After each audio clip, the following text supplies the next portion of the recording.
Waumini wa dini ya Kiislamu nchini wametakiwa kutumia mwezi mtukufu wa Ramadhani katika kufanya ibada, lakini pia kudumisha mambo mema ikiwemo kusaidia jamii zenye uhitaji, wakiwemo akina mama, wajane, watoto yatima pamoja na wazee. Hamisi Suleimani anaarifu zaidi.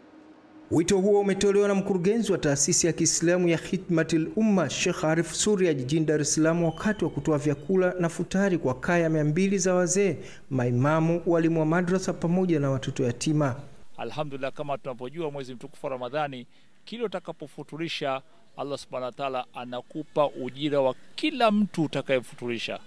Ndugu yangu hapa, watu wangapi hawa wanakwenda kula na familia zao? Wote hawa wanakuja kupata ujira, wale ambao tumeshirikiana katika kutoa hii. Alhamdulillah, taasisi mbalimbali za nje ya nchi zanisaidia kwa ajili ya kuwasaidia Watanzania, na mimi hapa kama mwakilishi wenu nafanya hivyo. Allah Subhanahu wa Ta'ala aturahisishie, atukubali. Ramadhan Karim, Ramadhan Mubarak.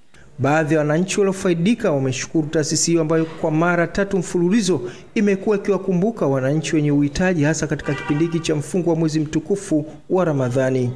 Tunashukuru moyo wake aliojitolea, lakini pia tunatoa wito kwa wote ambao wana nafasi ya kuweza kujitolea, kwa sababu uhitaji bado ni mkubwa sana. Sisi ni sehemu tu, lakini bado tuna wenzetu ambao hawajafika.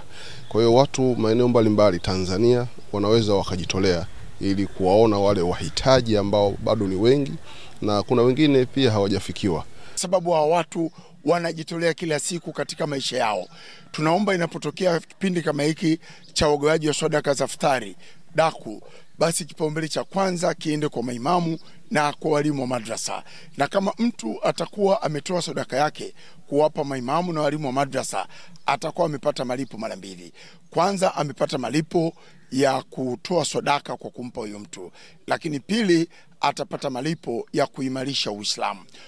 Sisi Waislamu katika kipindi hiki cha mwezi mtukufu wa Ramadhani tunaoneana huruma, tunafanyana mambo mazuri ambayo haya ni mafunzo ambayo tunatakiwa tuishi nayo katika miezi mingine, kwa kuwa Ramadhani ndio ina durusi nyingi na ni chuo cha kuwafundisha Waislamu mambo ambayo wanahitajika kuyafanya katika miezi mingine inshallah.